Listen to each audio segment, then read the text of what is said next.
আচ্ছা, একবার ভাবুন তো, একটা মাত্র আঞ্চলিক যুদ্ধ কিভাবে গোটা বিশ্বের অর্থনীতিকে একেবারে নাড়িয়ে দিতে পারে। আজকে আমরা ঠিক সেই রকমই একটা ভয়াবহ সম্ভাবনার কথা বলবো। আন্তর্জাতিক শক্তি সংস্থা মানে আইএএ বিষয়টাকে ঠিক এভাবেই বর্ণনা করেছে, ইতিহাসের সবচেয়ে বড় জ্বালানি আর খাদ্য সংকট।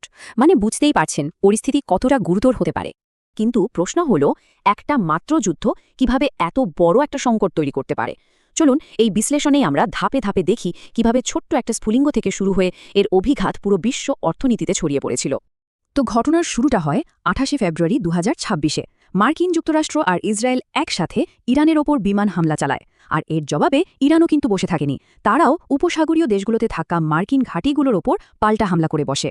পরিস্থিতি খুব দ্রুতই হাতের বাইরে চলে যাচ্ছিল, কিন্তু সবচেয়ে বড় আঘাতটা আসে এর ঠিক পরেই, যখন ইরান একটা সিদ্ধান্ত নেয়, আর সেটাই ছিল সংকটের মূল কেন্দ্রবিন্দু।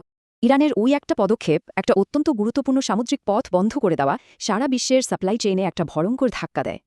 দেখুন এই প্রণালীটা কতটা গুরুত্বপূর্ণ।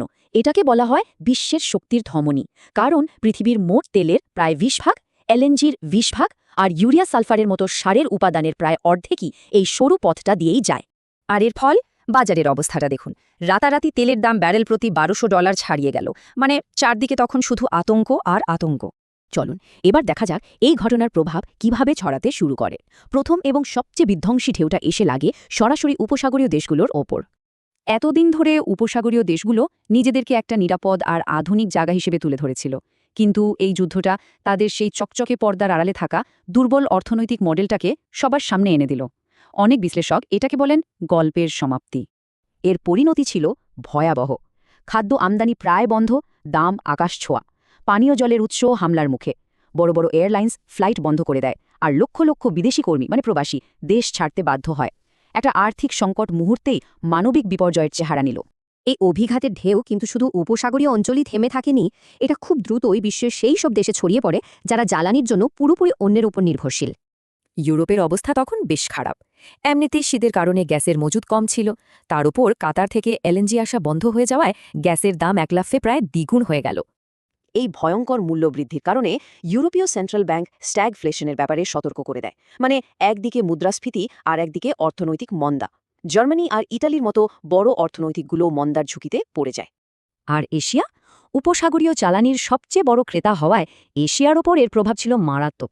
জাপান, দক্ষিণ কোরিয়ার মতো দেশে শিল্প উৎপাদন খরচের চাপ বাড়তে থাকে, আর বাংলাদেশ বা পাকিস্তানের মতো দেশে তো তেলের জন্য পাম্পে পাম্পে বিশৃঙ্খলা শুরু হয়ে যায়। সবশেষে এই সংকটের শেষ ঢেউটা বিশ্বজুড়ে এমন কম্পন তৈরি করে, যা আর্থিক বাজার থেকে শুরু করে সাধারণ মানুষের রান্নাঘর পর্যন্ত সবকিছুকে নাড়িয়ে দিয়েছিল। দেখুন ব্যাপারটা কিভাবে একটার সাথে আরেকটা জড়িত। জ্বালানির দাম বাড়ল, যা সার তৈরির মূল উপাদান, ফলে সারের সরবরাহ বন্ধ হয়ে গেল। এতে সারের দাম বাড়ল, আর তার সরাসরি প্রভাব পড়ল বিশ্বজুড়ে খাবারের দামের উপর। অর্থাৎ একটা জ্বালানি সংকট মুহূর্তেই খাদ্য সংকটে পরিণত হল। আর্থিক বাজারগুলো তো এর প্রভাব পড়তে একদমই দেরি হয়নি। শেয়ার বাজার পড়তে শুরু করায় বিনিয়োগকারীদের মধ্যে ভয় ঢুকে যায় যে বিশ্ব হয়তো এক দীর্ঘস্থায়ী মন্দার দিকে এগোচ্ছে। সংকটটা এতটাই তীব্র ছিল যে এশিয়ার শেয়ার বাজারে ঐতিহাসিক পতন দেখা যায়। এমনকি কিছু কিছু ক্ষেত্রে বাজারের সার্কিট ব্রেকারও চালু করতে হয়। এটা আসলে বিনিয়োগকারীদের আস্থার সংকটকেই চোখে আঙুল দিয়ে দেখিয়ে দেয়। যদিও এই পুরো দৃশ্যকল্পটা কাল্পনিক, কিন্তু এটা আমাদের একটা খুব গুরুত্বপূর্ণ বিষয় চোখে আঙুল দিয়ে দেখিয়ে দেয়। আমাদের এই বিশ্বায়ন আর আন্তঃসংযুক্ত অর্থনীতি আসলে কতটা ভঙ্গুর আর কতটা অদৃশ্য নির্ভরশীলতার উপর দাঁড়িয়ে আছে। এটা আমাদের সবার জন্য একটা বড় প্রশ্ন রেখে যায়, তাই না?